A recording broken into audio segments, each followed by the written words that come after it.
Good morning. Today's message is your goal to get better or is your goal to get attention?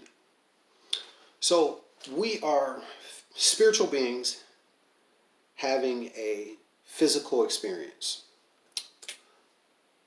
We were spirit before we got here. We're spirit now. We'll be spirit when we leave. The spirit is who we actually are. But because of the fact that we have to operate in a physical environment through our senses, we tend to put more credence towards the physical than we do the spiritual. So we've created this mental construct of this false construct of who we are, and it's based on a few things. So I am a African American. I am a Mexican. I am Puerto Rican. I am a college graduate. I am a high school dropout. I am a doctor. I am a lawyer. I am a dentist. I am a laborer. I am a Christian. I am a Muslim. I am a Buddhist. I am a criminal. We have this construct and we think that's who we actually are. But it isn't true. But once you identify with something, it becomes part of who you think you are. This is the reason why they don't like you speaking about politics and religion in the workplace, because if I go against one of your political views, you're not going to take that as me going against that view. You take it as an attack on you personally. Okay? So everybody turns up at that point because of the fact that you've identified and that political leaning or that religious stance has become part of you. Okay, where am I going with this? So, when you've been afflicted with something, whether it's psychological or physical, it's usually both, but you identify with it. You develop a victim's mentality. Okay, so and the longer you stay in there, the deeper it becomes ingrained in who you think you are. So, if you've been sick for a long time, it changes the default setting of your brain. So everything you experience from that point is coming in through a critical lens, a pessimistic viewpoint on everything. It has to go through the whole bullshit, I'm a victim filter, okay, before you see it. So basically, uh, when you identify with something like that, it's hard to change and it's hard to heal. So, um, a lot of individuals I've reached out to a lot of individuals I saw on Facebook, whether they're having some psychological issues, talking about suicide, or have some physical ailments. Okay, and I'm just Helpy Helperton. I don't.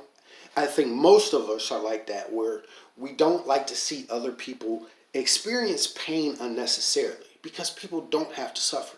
It's usually a combination of the psychological and the physical, and it all starts in the mind. Okay, it's not what happens to you; it's how you respond to what happens to you that makes a difference. So, just like we talked about epigenetics, a lot of these physical ailments that you have, you brought upon yourself. You weren't born with that. You didn't get that ailment. You didn't. It didn't come to pass until you were like in middle age or something like that. And that's because the way you responded to environmental situations was irresponsible. So stress came, or stressful situations came, and maybe that led you to eating the wrong way, or becoming depressed. And epigenetics tells us that environmental factors will either turn on or turn off defective genes. Not only environmental factors, but psychological constructs. It'll turn on and off these defective genes. So, number one, you got to take responsibility for where you're at right now. Once you're able to do that, you can change it, but you have to be honest with yourself.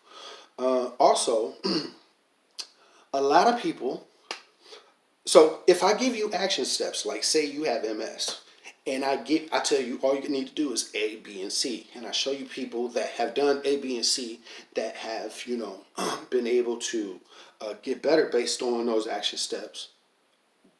Why won't you do it? So I see them crying the blues on Facebook. I reach out to them. A lot of them pay me their hard-earned money for me to give them diet plans, right? And then I see them crying the blues about the same thing a week later on Facebook. So I gave you the action steps. Why didn't you use it? Then I look. It's because you've become addicted to people feeling sorry for you.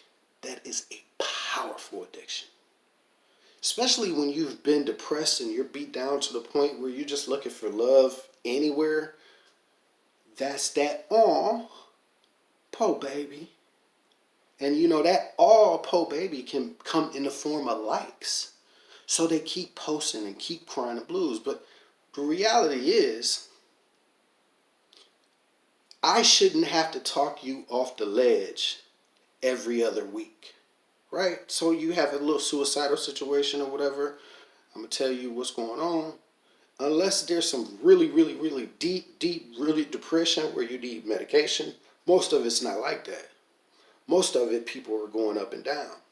And it's because they like the attention. They've become depressed to the point where they crave the attention more than they crave the solution. They can't see themselves out of the hole that they're in. So they're trying to attract just as much good energy as they possibly can to just temporarily alleviate that feeling. And it's coming in the form of attention. I told my, so you gotta, and so that's identifying the problem. Easy solutions, speak life. I don't care what the doctor says. Don't let that come out of your mouth. People use, I got cancer, I got high blood pressure, I got diabetes, I got MS as an excuse for not living their best life. Okay? You need to shake that off. Also, just be careful of your surroundings. I told my dad he had a handicap sticker and he was riding around with it on his rearview mirror. I was like, do not even pull that motherfucker out until you need to park in a handicap spot. Why, Chuck? Well, every time you look at it, it's a constant reinforcement of your limitations. And you need to speak and think life. And then your circumstances will change. My prayer for you is to be healthy, wealthy, and wise.